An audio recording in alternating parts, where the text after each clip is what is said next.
Good evening and welcome to the After Hours Show, the Autonomous Collective.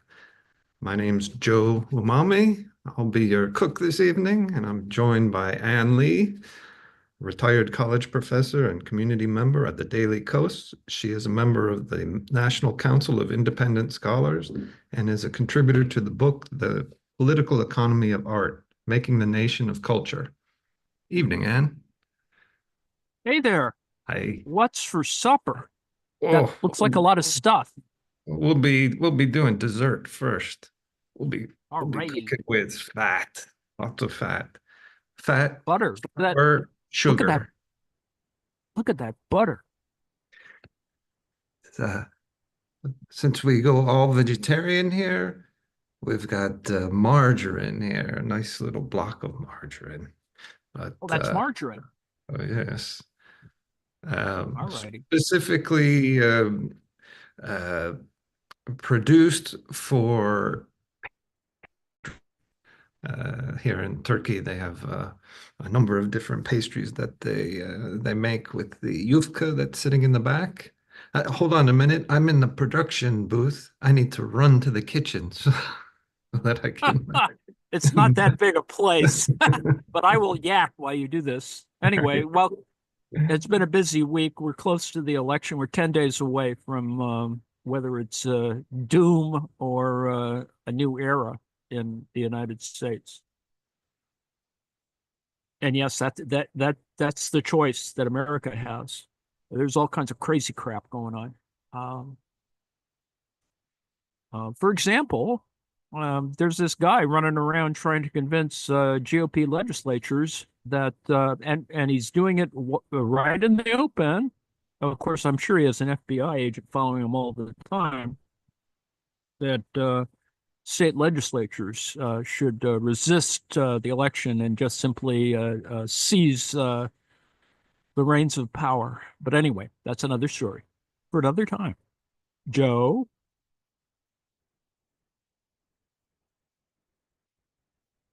Can't hear you, Joe. Joe. Oh no. There we go. How's that? Better? All righty. Yes. Oh, so I've been busy all afternoon shelling pistachios.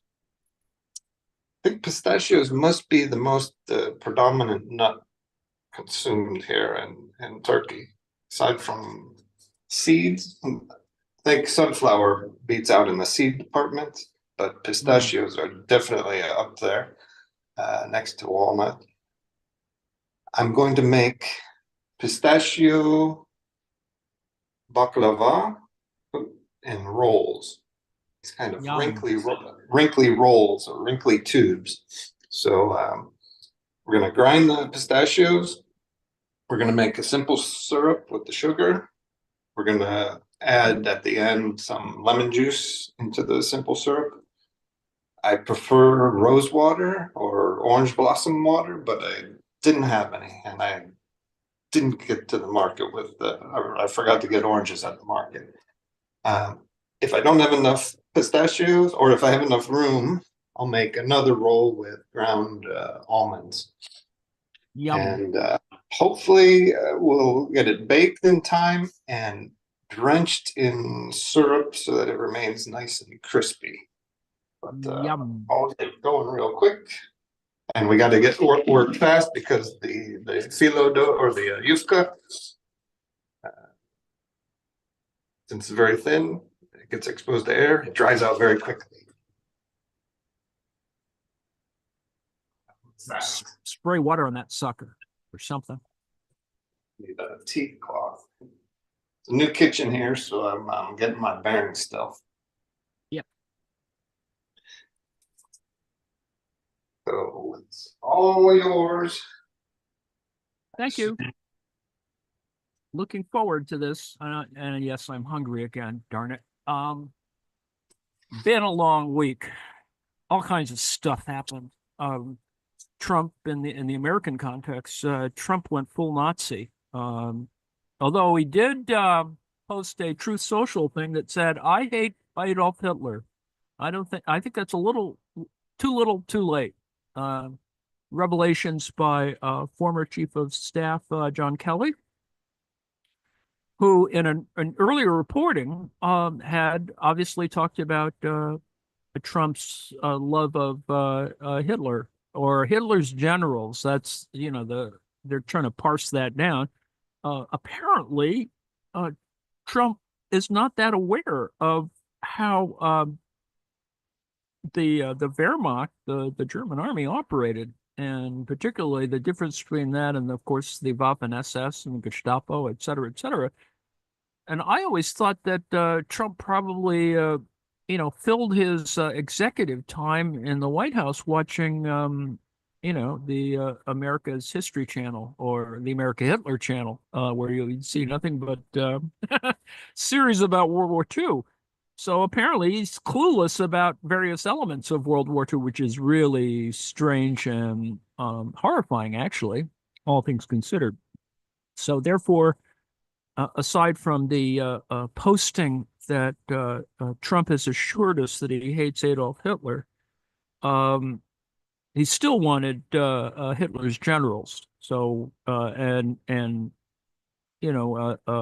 John Kelly pointed out to Trump that, well, they tried to assassinate him several times, and apparently Trump was clueless about that, which is even stranger because as I say, I really do think he has he's probably more aware of World War II than he is of any other war, and he only knows war from movies anyway, so just a little odd. But anyway, that was a revelation revealed in Bob Woodward's book. Bob Woodward's book, and you can criticize Bob Woodward for holding on to certain pieces of information, although a lot of this got sort of revealed in other places. It's not so much that there was anything specifically unethical by Bob Woodward. The point, of course, is that the Democrats have doubled down on the sort of Nazi authoritarian dictator subtext, which, it's as Trump always acts on. He doubles down rather than actually trying to ameliorate or sort of work through, moderate any of his discussions of things. So the whole week was just odd. Trump doing a fake stunt at a Pennsylvania McDonald's that was actually cited for health code violations and that closed itself down until 4 p.m.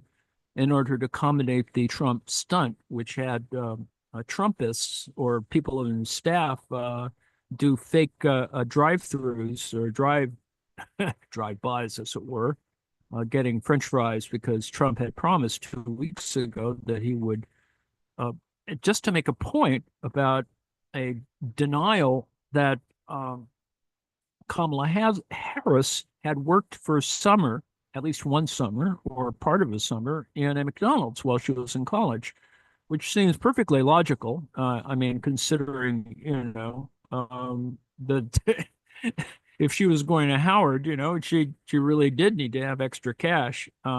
It is a private school. Let's be clear about that. And she is from the middle class. So even though you have two people who are fairly well off. Well, I don't know if Donald Harris was supporting her tuition. I'm going to guess that he was actually, but because I don't think he's that much of a bad guy. And so anyway, there was that business relative to the shifting sands of polling, which the last couple of weeks is just all over the darn place in terms of the 7 swing states and in terms of the national polling. Harris is ahead, but as we remember from 2016, you can have all that sort of national polling, but the reality is happens at the swing state level, and there's it's pretty strange at the swing state level. Jill Stein is still on the ballot. There's just other folks involved, and with all due respect, the Libertarian Party could conceivably draw votes away from Trump. And since it is, in terms of the 2016 result, was actually the bigger influence in terms of numbers than the Green Party on the result. I think that hopefully the Democrats have learned their lesson. They certainly brought out all the big guns this past week. They even got former President Obama to rap, which totally embarrasses his family. They really think when he tries to rap that he's doesn't quite have it, but he did it anyway, and following Eminem, which was good. I mean, I think it's better for Obama to follow Eminem and try to do rap than it is to have actual rap and actual Obama. But that's just me. Anyway, big crowds, the usual idiocy about crowd measurements. Trump's running around doing and saying particularly outrageous and silly things. And as I said, doubling down and being helped by other people like Tucker Carlson, who it just is out there. And most of these sort of peripheral figures tend to say stuff to sort of draw your attention away from the key things, which is to argue about policy, argue about let's have an actual discourse in the context of this sort of campaigning. There are a lot of ads out there. There are discriminatory ads. There are provocative ads, some of which are done by PACs, by political action committees. There's, excuse me, the recent attempt by Elon Musk to give away $1 million a day to some random person who signs a petition. Now, the reality, of course, is that it potentially, and at least in some interpretations, violates election laws, which is one assumes that Elon wasn't paying attention when he configured this idea that he was going to be giving away something like $20 million. What's that stuff there? Wait a second. Is one almond and the other pistachio? I guess so. Got the ground pistachios and ground almonds in this really cool hand. It's a hand grinder? Cool. Yeah. Very cool. This is the tine. It's got three level tine. A little bucket. Has a little mechanism to lock onto the axle there. Just lock and load. Locks into place, and then you got, it's kind of like a salad spinner. Yeah. Excellent. Lawnmower. That's like practicing starting a lawnmower. Is that a Turkish design device, or is it? I have no idea. I've never seen this kind of contraption before in my life. That is super practical. That basically takes away majority need for a food processor. Yeah, exactly. That's very cool. Could probably sell a lot of those. And you get a workout of at the same time. Pretty cool. It's like the Ultra Vegematic, whatever. Yeah. As seen on TV. And it really, really works.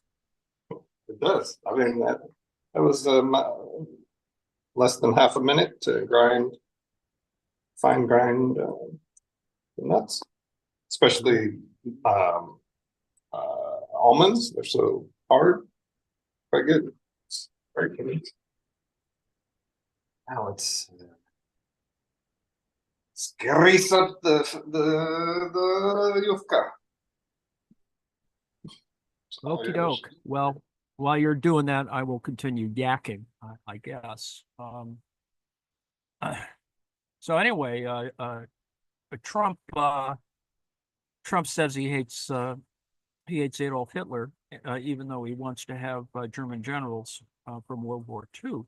And simply the ideas of obedience. There is something in the history of Germany, the history of World War II, the Hitler Oath or the Führer Oath was a pledge of loyalty to Adolf Hitler and the Nazi regime, rather than swearing an oath of loyalty to the German state. This was a direct a swearing of obedience and loyalty to the Führer himself, that is Adolf. I swear by God this holy oath that I will render to Adolf Hitler, Führer of the German Reich and people, Supreme Commander of the Armed Forces, unconditional obedience, and that I am ready as a brave soldier to risk my life at any time for this oath. So this was civilian officials. Those of you who remember Judgment at Nuremberg, this actually comes up during that time. It comes up in the movie, I think, and certainly is a subtext. But all military personnel from the bottom all the way up. And it became law in July 1935. So we have a fair amount of time that passed in terms of swearing an oath. And of course, from on, the Hitler salute became the sort of standard nonverbal example of that obedience. That doesn't stop people like Richard Spencer from in 2016 referring to hail Trump, hail our people, hail victory. Richard Spencer seems almost irrelevant these days. He's even divorced from his Russian bride. I think that was an intelligence operation as well, but that's another story. I wonder whether she gets the kids or he gets the kids. Well, that's not clear from information that I've seen. But needless to say, Richard Spencer is the guy, for those who don't remember, at least even in the last election, was trying to do Trump supporting activity on college campuses and sort of driving state universities into a tizzy by them having to bring in law enforcement to keep the peace during what was, of course, provocations of liberals or progressives. In this election, it is more about anti-Semitism and Palestine, certainly, and so not that there's less need for Nazis or neo-Nazis like Richard Spencer, but that's kind of where we're going. But Richard Spencer, of course, was most appropriate in terms of thinking about the marches that accompanied the election of Trump. The Women's March more specifically, and the knitting of so-called pussy hats, that is pinkish hats with little kitty ears on the top. And for me, it is about the expression or the sign that I came here to knit hats, or knit caps, and to punch Nazis, and I'm all out of yarn. And to me, that's that kind of expresses one's point of view of the post 2016 election. We hopefully will not be there again, and partially because it will be difficult to protest in many ways. The January 6th model of protest sort of not happening on the one hand. On the other hand, and you can view this as a provocation, as I'm sure the right wing will do, There is going to be a event with the Harris Waltz campaign on the Ellipse in the same location that the J6 rally occurred in 2021. So, well, one hopes that they've designed it in such a way that people will sort of get the hint and get the point. Needless to say, security will be heavy. There are a bunch of events this weekend that include other celebrities, much like there was celebrities last night with Bruce Springsteen and Tyler Perry and Spike Lee and Samuel L. Jackson, and et cetera, et cetera. So stuff's going on. A lot of spectacle. This is this all the way up to for the next 10 days. Going to be a lot of spectacle online, in the major media, etc. This weekend, I think, is the Madison Square Garden rally that Trump has. It's a money laundering deal, I'm sure, but Madison Square Garden has been set aside for a Trump rally, which, of course, many people with a sense of history compared to the America First rallies done by people, the America First organization led by people like Charles Lindbergh et al., who were, it's an anti-war movement on the one hand in World War II, just before World War II, or on the other hand, a pro-Nazi organization, since it did have an overlap with the American Bund. So stuff happens, and some of the stuff is similar. It's pretty clear that it's a grift operation. Just, it's about money, but it always is about money. Fortunately, this year, the Harris campaign is the beneficiary of the Biden money, among others, but has done a pretty good job of in 3 months doing a decent bit of fundraising. Joe? Just a side note on when you're making these rolls, unlike myself here, who is dowelless, you ought to use, when you roll it up, you need a long dowel rod, some kind of stick, maybe a couple chopsticks. So what you want to do is roll around a wooden dowel after you spread the nuts. And the reason for that is that we're supposed to scrunch these up. So I'm going to try to scrunch them up without the dowel so that they fit into our little pan here. That need to be oiled or buttered, whatever, the pan? Yep. Okay. Just checking. So you want to squish it. Basically, if you have the dowel on, then you could just kind of jam it down, and then it gets this kind of wrinkly, I would say, intestine sort of look.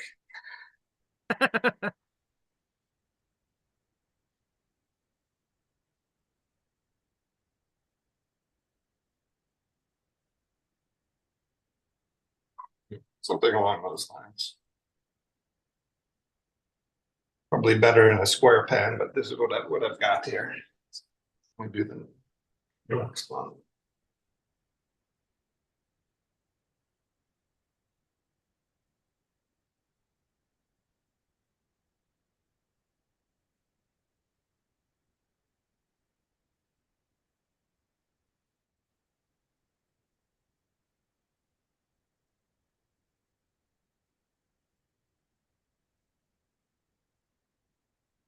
All righty. You can kind of just make it a wrinkly snake all the way around. Keep coiling. Enough space for one more.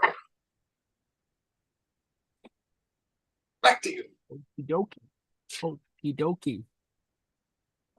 So yeah, anyway, the stuff's happening. There's going to be couple of big rallies. The interesting one, I think, will be the one done on the in Washington D.C. on the Ellipse.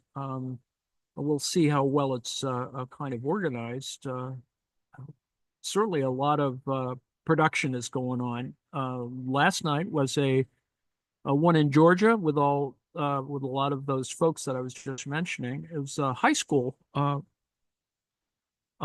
stadium that seats something like 20,000. And so you can see how that might have been an issue for sort of size comparisons to Trump rallies. And there's been a bunch of those happening. And needless to say, it's all about swing states. And polling is sort of has a negligible effect these days, and hard to tell exactly what's going on. And you could get into a very deeply neurotic kind of position on considering who is ahead or behind. And of course, there's spin on those things and other issues that have been studied by a variety of folks, how good or bad the polling is and the range of polling. I would say that in the RCP polling, the Real Clear Politics polling, Trump is ahead. And I hate to say that's a bad sign, but, you know, it's could be a bad sign. But on the other hand, you need to get a sense of what counts as a shy Trump voter. You know, the shy Trump voter could be someone who keeps their racism and fascism close to their vest and doesn't tell anybody. On the other hand, this past week has also had crazy stuff like a increase, of course, in stealing people's lawn signs, which I would say had its acme in the case of Missouri, Springfield, Missouri, as opposed to Springfield, Ohio, where it's hard to call them Gen Zs, but they are. Some kid decided that he and perhaps some buddies would steal 60 Harris Waltz signs in Springfield, Ohio. He didn't live in Springfield, Missouri, and he lived in a town somewhat nearby. Needless to say, one of the people had put an air tag on their sign and actually tracked down this guy. And when they finally tracked him down, they sort of confronted his mother, who said, "Well, he's just an idiot." Well, yes, I agree that he's an idiot, but he's also a junior fascist, as it were, because he threw the signs down at the people who tracked him down and said, "Here you go, liberals," and blah blah blah. So aside from disrespect and sort of a punk kidism, and of course it could have been all kinds of worse with different racial compositions, et cetera, et cetera. But I think it's all white folks interacting in this particular event. Needless to say, crimes have not yet been charged. I think we'll have to see whether it's worthy of whatever. And the lawn signs are returned, and that's good. But it made for amusement. So there's been a lot of amusement like that. Fortunately, no one's gotten hurt. None of the things that Trump claims exist, Venezuelan gangs taking over whole neighborhoods and blah, blah, blah, blah, which is all a lie. And that and the fake French fries, etc. Donald Trump is quite clueless about how French fries are made. He eats them, he just eats them. He was just simply amazed that no hands ever touch a French fry. Okay, he could have just been dumb, which is easy for Trump, but needless to say, that's part of what we learned about Trump pretending that he's in the working class. So that kind of stuff has happened. The usual stuff has continued to happen. J.D. Vance says stupid things, continues to say stupid things. Tim Walz is charming as always, and it is quite fascinating how everyone's out there doing campaigning. We are doing the campaigning of 2024. A lot of people are really excited about this, which is good. And it is close. I mean, it's important that it be at least described as close to continue to get interest in getting out the vote. How hot is your oven, Joe? That's it's a good question. What should I do? Oh, It should be around 165C for about 45 minutes. But we gotta be quick here, so we're gonna try to do it a little bit hotter, about 180, and okay. hopefully we won't burn the hell out of it. If we do, we just put some foil on top so that it doesn't get too crispy. Indeed. But now it's Indeed. just a matter of waiting. So you could just take your time. We've got at least 25 minutes. And just yammer on and on. We could go on and on about the election, but it continues to be strange. Needless to say, lawsuits have already been filed in a number of states protesting a rigged election, even though there's no evidence, and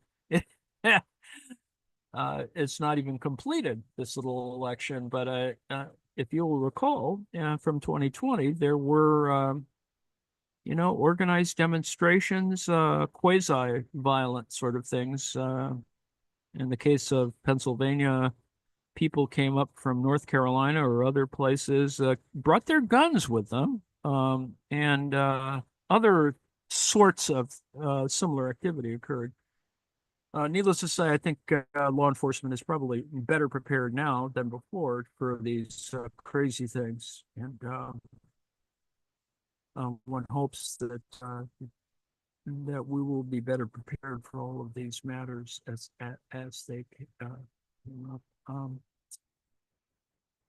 Other contradictions have occurred. Elon Musk, who actually campaigned for a current presidential candidate, spoke to cadets at West Point, the U.S. military academy. It's just, I think he'd be a great speaker, but they disinvited people like Ruth Benkiat, an actual scholar of fascism. So it is, she got disinvited. So these are troubling times. I mean, it was surprising to note that the commencement speaker, the only female commencement speaker, has been Vice President Harris, which is also quite fascinating for a variety of reasons.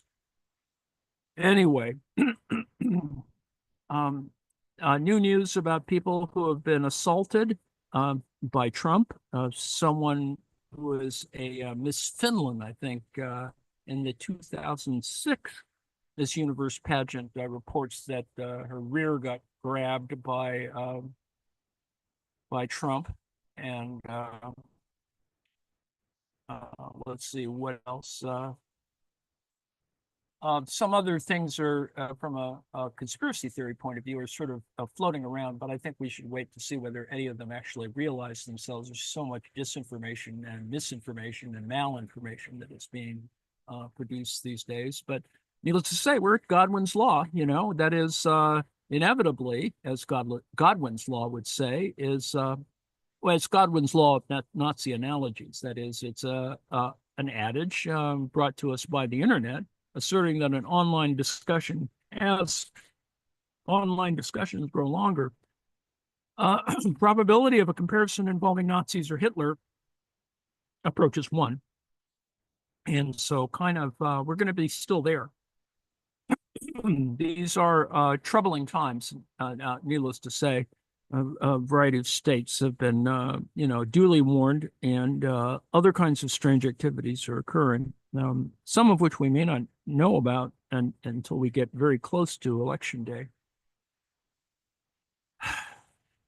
And in that tough week, Ukraine has also had stuff. There's air alerts every day. The second highest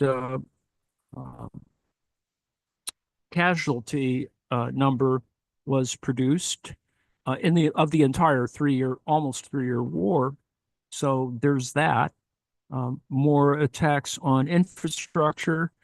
The the current spin is on the participation of North Korean troops in the Ukraine-Russian war. That hasn't happened yet. There were a variety of reports ranging from North Korean engineers coming to help with the North Korean missiles that have been transferred from DPRK to Russia to be used on the battlefield. Other minor transfers of vehicles and, of course, ammunition has occurred. The recent reports of this, as I said, was about engineers rather than actual infantry ground troops. And the current state of that reporting is for special operations troops. And, just from an efficiency point of view, I think it is a good reason in the absence of a kind of NATO, even though there is a quasi-equivalent of that. And they tried to make some sort of noise about that at the BRICS meeting, the BRICS meeting a couple days ago.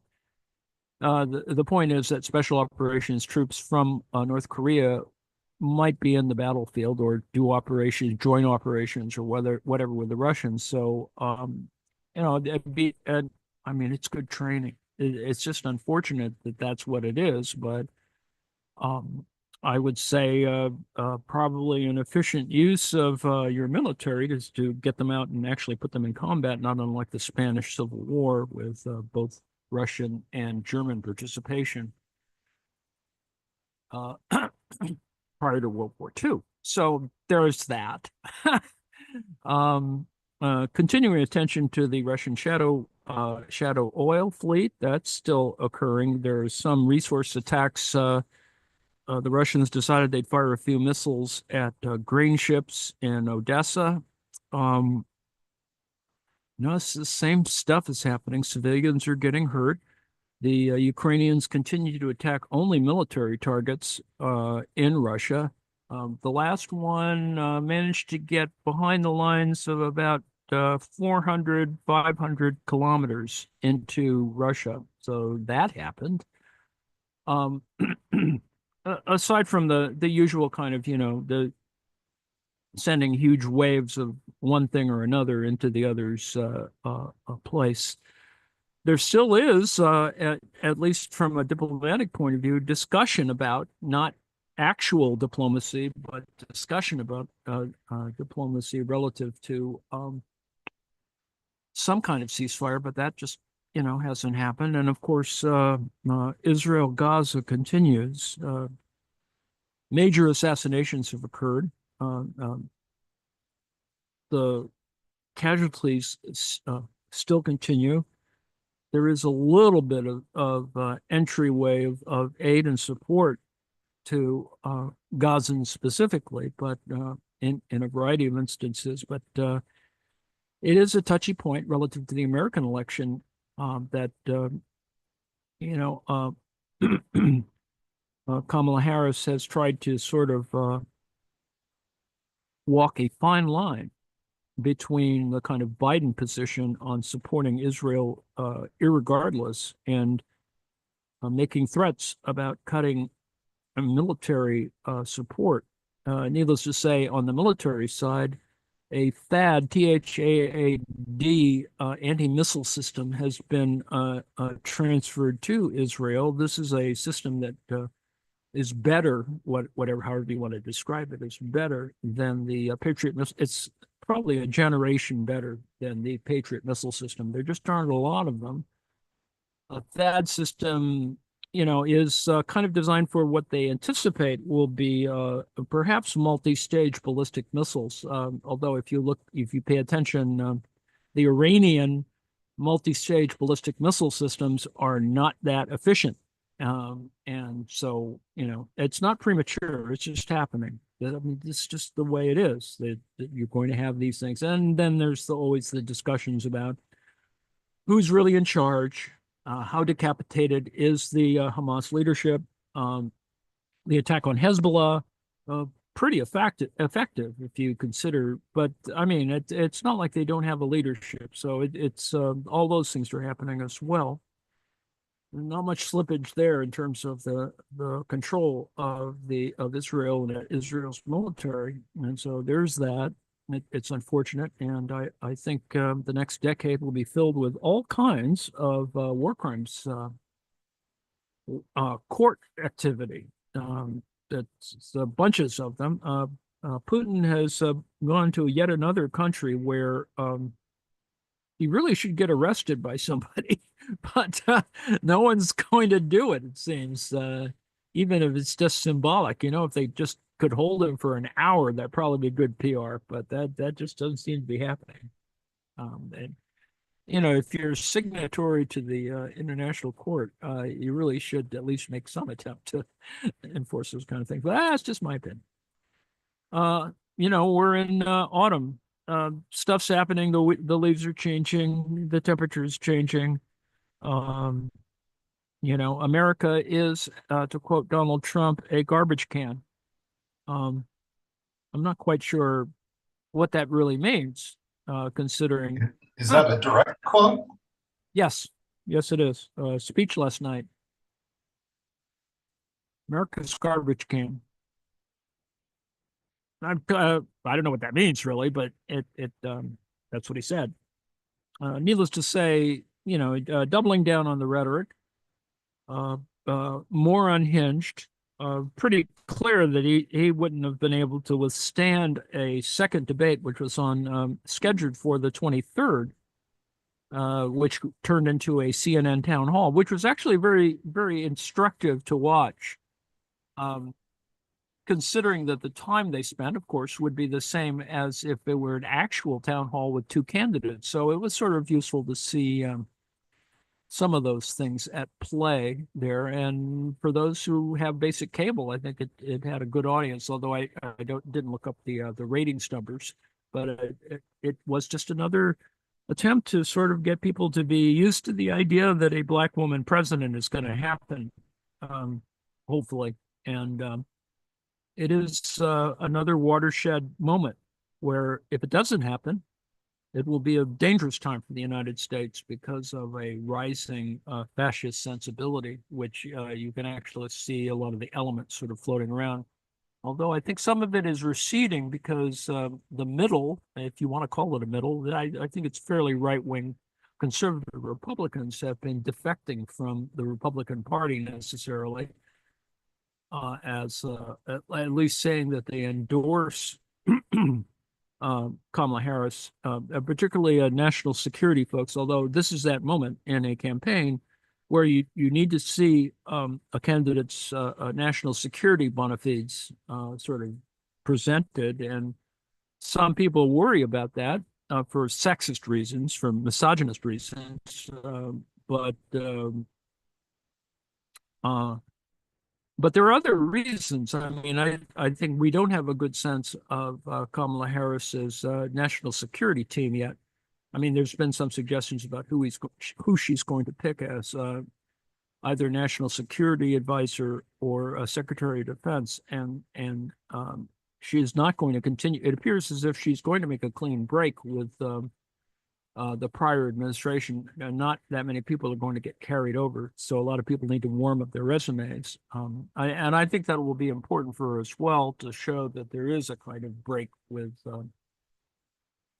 prior kind of administrations, although obviously having Barack Obama run around and make some really good, I mean, he's really relaxed, and that's a good thing. It's just, to have him speak in front of a friendly crowd, of course, but to see that his rhetorical tools are good ones, and we just need more people like that to be that smart and that strong.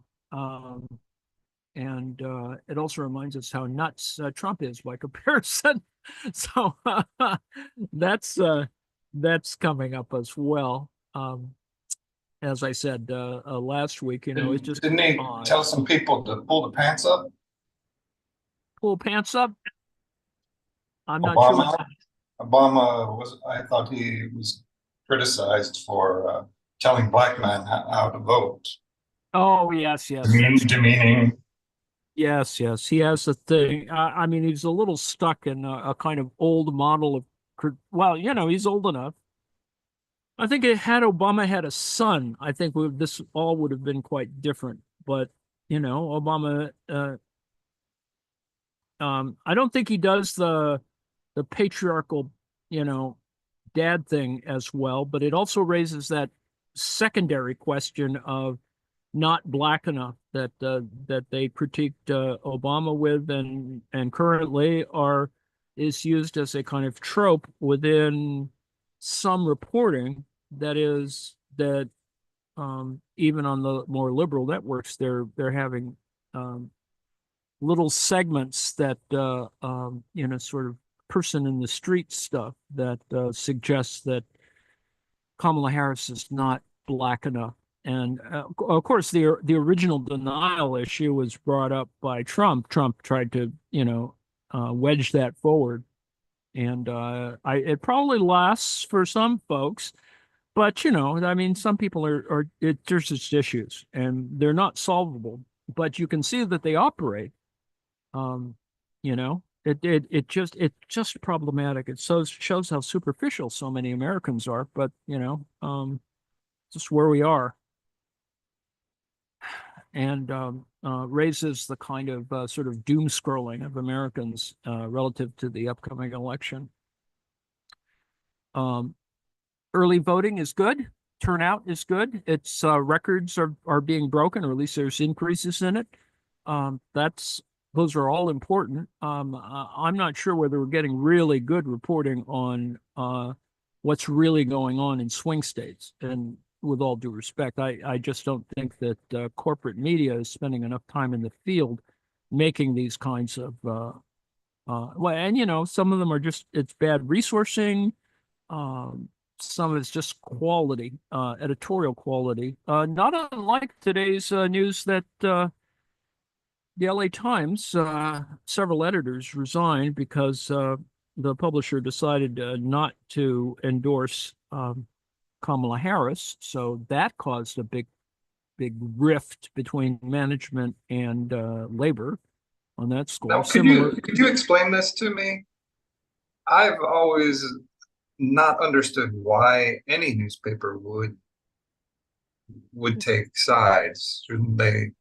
Well, this comes from an older tradition in terms of media ownership. That is, where, not unlike the Citizen Kane sort of approach to the sort of thing, is that the owner or publisher, had this kind of editorial voice and took a political position, whether it was being against the trusts or against the government or whatever, scandals. So the voice of a endorsement, or the newspaper, the editorial voice, had that kind of shape driven by the publisher. And in more recent years, publishers, particularly under corporate ownership, you sort of didn't know who the publisher was. So that didn't make itself apparent, even though you have personalities, Rupert Murdoch, et cetera, who do that kind of thing in a non-Murdoch context. The New York Times created a little trouble for itself. The LA Times clearly created trouble if some people resigned on that kind of basis, and then the Washington Post. Apparently, Bezos, as I just before we started here, it seems that Bezos made that decision about not making an endorsement. It's not the first time that newspapers have gone neutral, but usually a neutral endorsement is, on the one hand, safe, also revelatory of a close election, because they don't want to alienate, themselves if the wrong people get in, and that is signified by certainly a broad kind of corporate position. And in Bezos's cases, he owns Amazon, et cetera. And so, the Washington Post is a rather small portion of his portfolio, but I think he decided he would err on the side of profit in that particular context. So that's kind of where we are with major newspapers. It's difficult.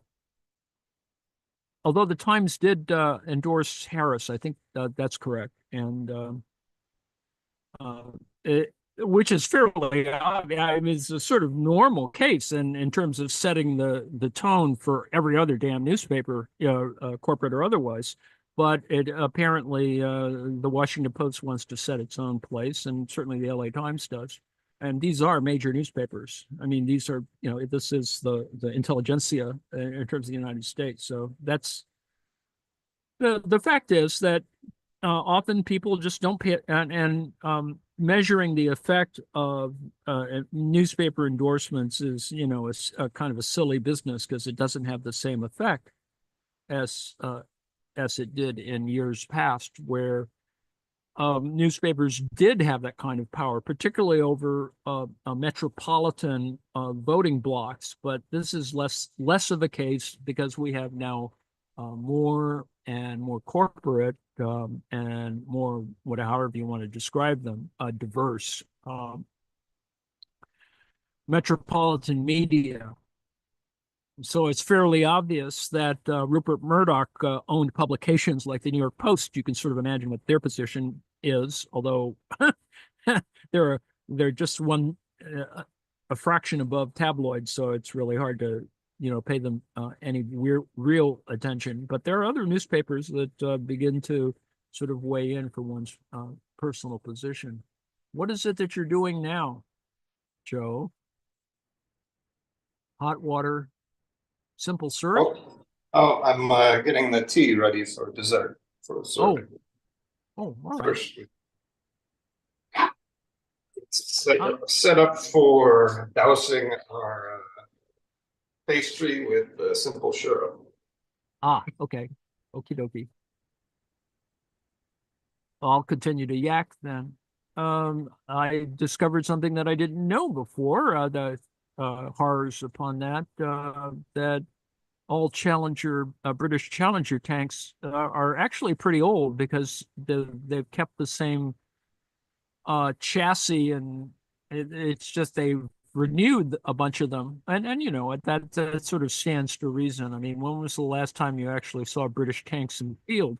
We see them now in terms of Ukraine, and that there's enough to support various brigades, and with Challenger 2, I guess, tanks.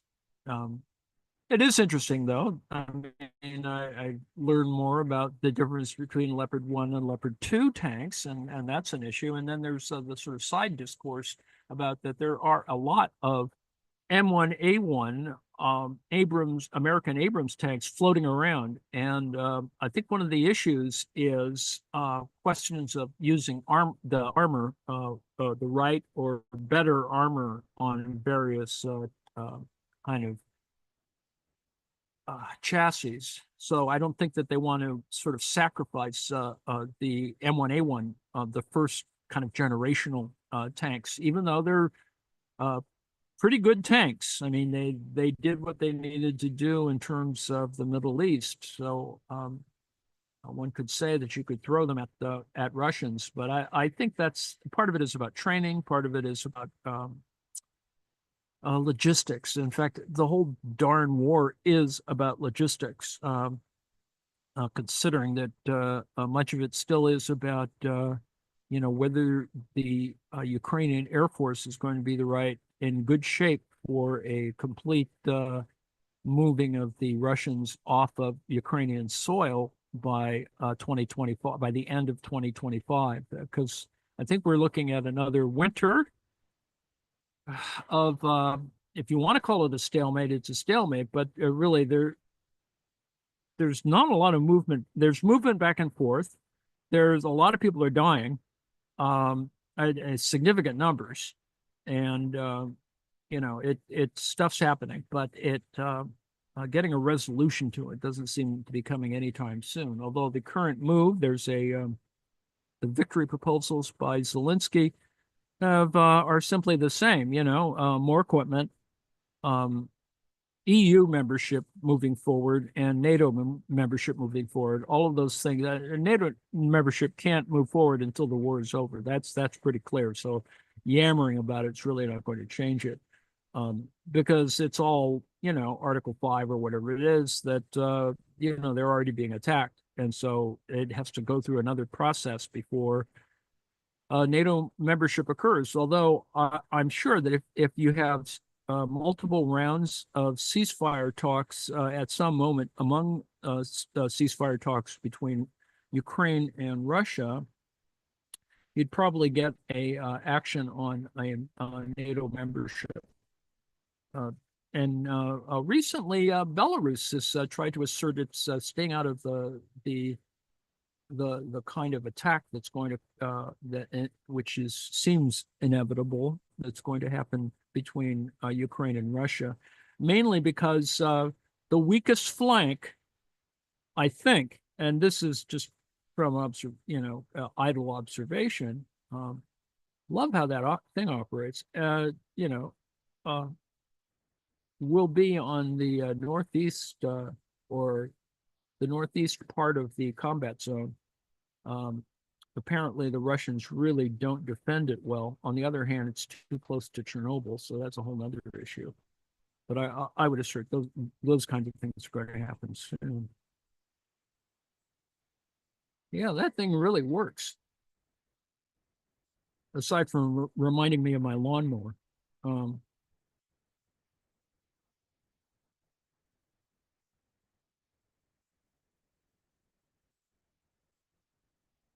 I'm hungry again, darn it. I was just trying to get a little bit finer grind on the pistachios. So these were going to garnish on the top. Pistachio dust.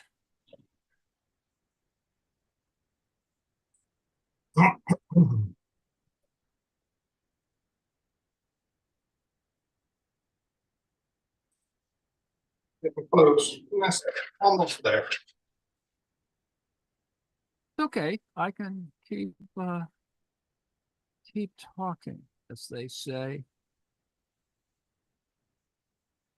Since I talked to you last, we are reminded that there was a demonstration, or there still are demonstrations, but the fact of the matter is the claim that there was a assassin at the Coachella, California rally of Trump seems to be, sort of badly constructed, and we don't really quite know all of the connections. And it does seem like it sort of a misapplication of police power, but we'll see. We'll see how that works out. In the next 10 days, there could be, something that suggests that more violence is going to occur. It could actually be quite peaceful. I mean, it's still within that realm. We just need to get a sense of how that's being sort of constructed. It does seem to me that we don't have, there's not suggestions of how it's going, that control will be sort of spinning out of control. And there's some things we still don't know, which I actually find quite fascinating prior to the election. Frankly, it would seem to me that an administration that cares about October's surprises would reveal that, and this is just conspiracy speculation, but I assume that the FBI already knows who left those pipe bombs on January 6th at the DNC and the RNC. And of course, assuming that the people who are involved are they're not going anywhere. So that's the kind of thing. It may be that they already have the culprits incarcerated, or they're public figures. And so that will be even more interesting. The American politics is quite weird on that score. Over 100 people who voted to turn back the election, members of the GOP who originally is 147 of them. There's over 100 anyway, who are still in Congress. And those folks need to be gone. But, we'll see. I mean, there's the Colin Allred challenge to Ted Cruz, speaking of major figures in that score. It's unclear how the state level polling is going, but the Kuntz Hawley challenge in the Senate will be sort of interesting, and it unfortunately does seem, at least at this moment, and as I said, state level polling is a little nuts. That the GOP that it will be very close, but I think the GOP will unfortunately be a majority in the Senate, so that will be problematic for as all get out for a Harris administration, and it's unfortunate, but that's kind of what happened in the last instance. That much of the Biden agenda got to where it was during the Biden administration because there was a bare majority, that is including, the vice president breaking ties in the Senate only because of Georgia, because of getting two Democratic senators in Georgia. So that's kind of part of it too. All right. Sorry, Moment of truth. well, show time. A little toasty. Looks nice. Looks okay. Are you happy with it? It looks good. I think we're baked well enough.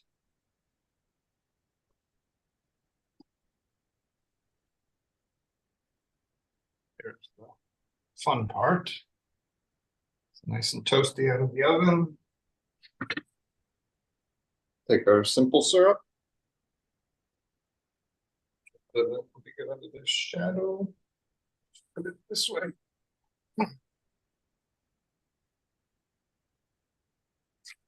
And talking about our schedule tonight, while we're You hear the sizzle?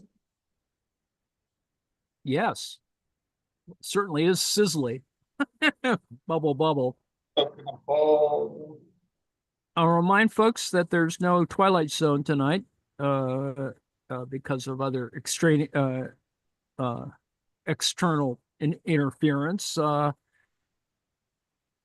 We're going to show Bad Seed, I think, tonight in place of it, which is a classic and probably worthwhile just thinking about in terms of Halloween, but that's another story, I suppose. Penguin is on tonight as well, the one with Colin Farrell, and that should be quite interesting later tonight. So that's happening in the future. On the weekend, we have on Saturday the third of three segments, all of which are available online.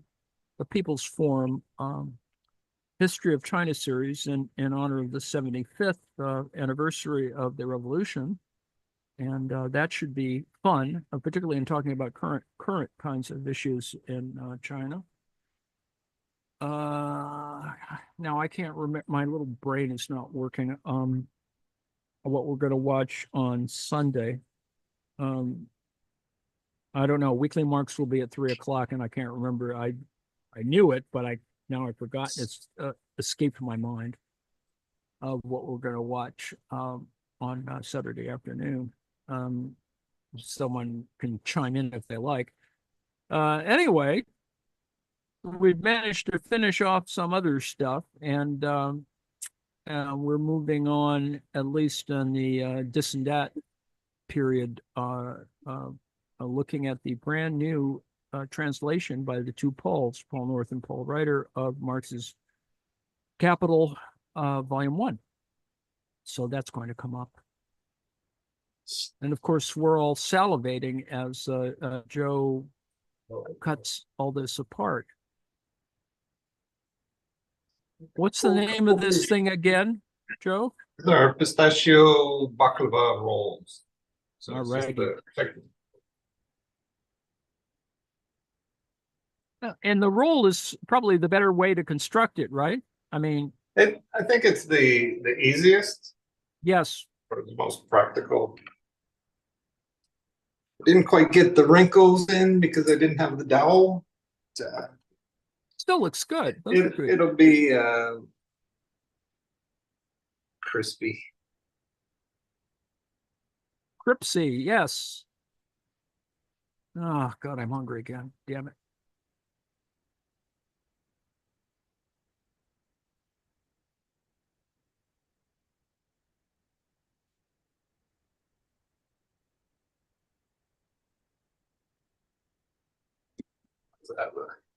Y- Yum, yum. Thank you for showing the cross section. Yum, yum, yum, yum.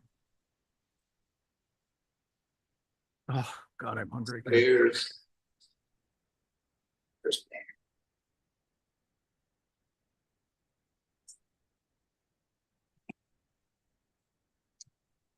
I don't think this is going to help my heartburn.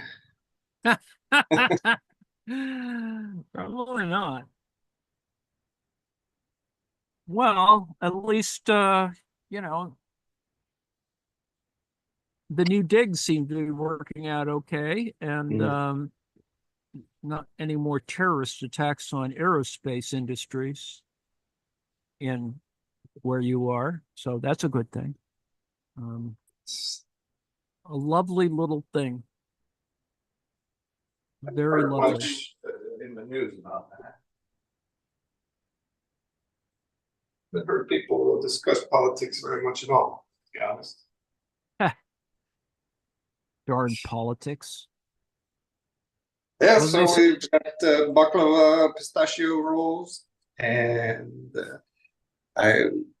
we basically spread oil, butter, fat, margarine, what have you, melted across the dough. Sprinkle 3/4 of it with ground nuts of your choice.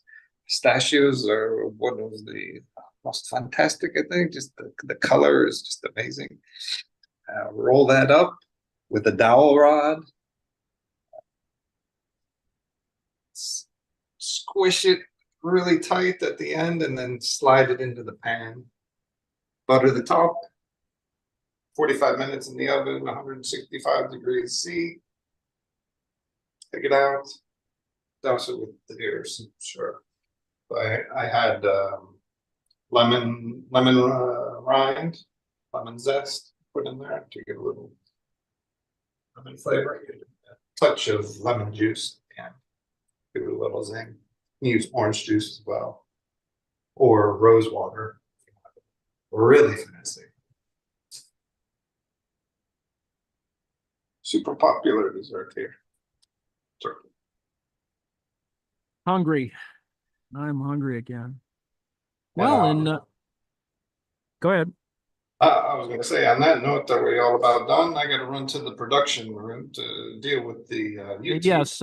Well, I'll yammer. You can just work right into it. I will, of course, while you do this, I will promise that we will try and do better next week.